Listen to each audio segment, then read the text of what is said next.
The new era of Gacha is here! Hold up, stop the presses! I've got the juiciest, freshest take on the newest title that's about to set the Gacha space on fire! We had Ananta, we had Neverness to Everness, we had Duet Night Abyss, but now there's a new challenger entering the ring and it's not here to play nice, folks. It's called Silver Palace and it looks phenomenal. I've got everything you need to know about the game, its setting and how it plays, so sit back and enjoy the ride.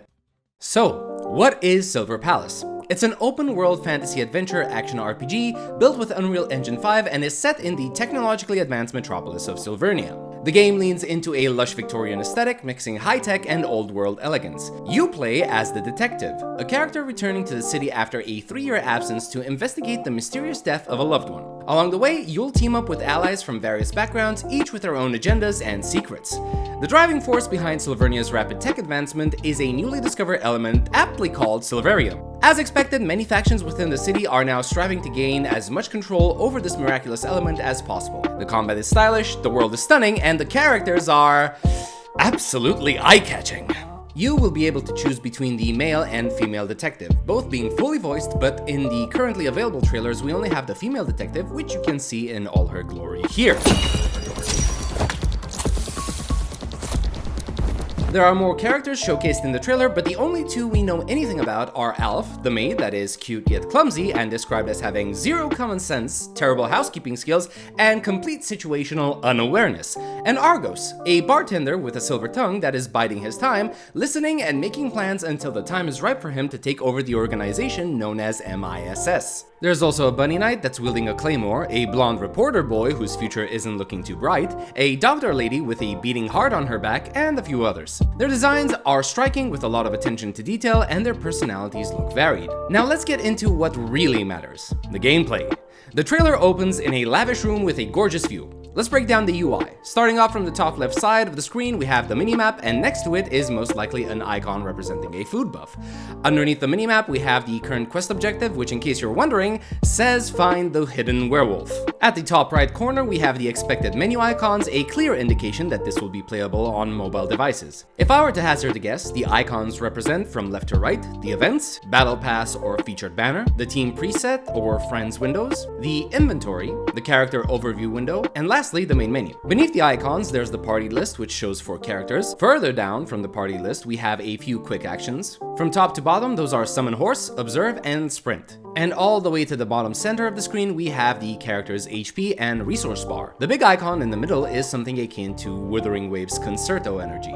The icon fills up and can hold 3 stacks that are expended whenever you swap to another character to trigger a powerful attack or effect. Moving on, we go down to the lobby where we find a notice board. It seems that information will be overlaid directly onto the world whenever we interact with certain objects. We take to the streets and we're presented with a nice little look at the in-game character models for a few of our characters before summoning our horse. Going into the horse's stat screen, we can see on the left side a list of horses of different rarities, while on the right we have the stats. These are top speed, acceleration, handling, durability, and I'm not sure about the last one, but it could be either the cooldown or how long you're able to ride the horse after summoning it. The horseshoe is a representation of the damage the horse has taken, and by clicking the repair button, you are able to spend 12 of these toolkits to restore the horse's durability. We're shown that horses in this world are capable of drifting, which isn't as strange as it may seem considering that the horse looks like it's armored living liquid. Soon after, we're shown the observation mechanic in action. If you've ever wanted to be anime Sherlock Holmes and enter your mind palace at the drop of the hat, then this game has you covered. Catch me if you can, Mr. Holmes. When this NPC dressed in blue is analyzed, a window pops up with a percentage that keeps increasing. Next to the percentage are the character's name, their home or workplace, and some character traits. This one is talkative, apparently. The UI elements outside of the main window are your key observations about the character, like how she's wearing seasonal clothing, how she wears her hair in a bun, or has sheepskin gloves. The observation ends and we're able to conclude that this NPC is a normal civilian. Now the same can be said about the following lady in red, who is doused in perfume to cover the smell of blood, and is also trying to avoid strong light sources. This is the werewolf ambusher that is part of a gang and the target of our quest. Already we can see in the lower right corner that our controls have changed. From left to right, you have your lock on, sprint and dodge button, weapon, firearm, and ultimate ability. Before we can do anything, we're attacked and forced to parry, which increases the enemy's stagger bar for a small amount. Using our firearm, we fill it up all the way to the end, allowing us to trigger a finisher. You'll notice the detective's resource bar that I mentioned earlier gets consumed whenever the firearm is used and fills up over time. Soon after, we're treated to a flashy ultimate and the fight ends. We also get a look at the criminal organization window, the Wolfpack hierarchy. You start at the bottom, targeting low-tier gang members to gather intel on the location of higher targets that you can then defeat to discover intel on their boss, the Wolf King. This is a nice structured way to blend investigation with combat. The map is dotted with many points of interest, but we don't really know what they mean for now. However, we can see that the map is sectioned in zones much like Genshin Impact or Withering Waves, each with their own completion percentage. Moving on, we see more exploration with the character grappling and sliding across these rails to get to higher ground and mess with the cat. Poor cat. Immediately after, we jump out of a tower and fly around the city. Just by looking, you can see the size of Silvernia, and it is massive, truly living up to its status as a metropolis. The city seems to have quite a number of buildings that have explorable interiors, and it doesn't seem like the city will be the only area that we can explore. As we can see in the distance, an imposing building with what I'll guess is a Silverium sphere at the top, surrounded by floating islands. Aside from your horse, I suspect that we'll be able to use the tram, the cable car, and maybe we'll even get to have our own car at some point. It would be a shame to have these exist in the world and not be able to use them. Later on, we see the detective dismount and look at a building, which prompts another overlay to pop up that displays the name of the building, its address, current ownership, and cost of purchase. This will be the game's passive income system, allowing you to assign characters to work at your own properties to generate various rewards and materials. Next, we enter a bar and ask for clues from this character whose name is supposedly Red Rose. With new information under our belt, we sneak into the dark alleyways of the city and take a look at the stealth component of Silver Palace. You can sneak behind enemies for a stealth takedown or grapple them to the ground to interrogate them. If you do enter a grapple, you'll have three options at your disposal: direct interrogation, coercion, and stun. Interrogation will most likely be the manual way of extracting information from a target, while coercion will be the instant way but will cost you this syringe material.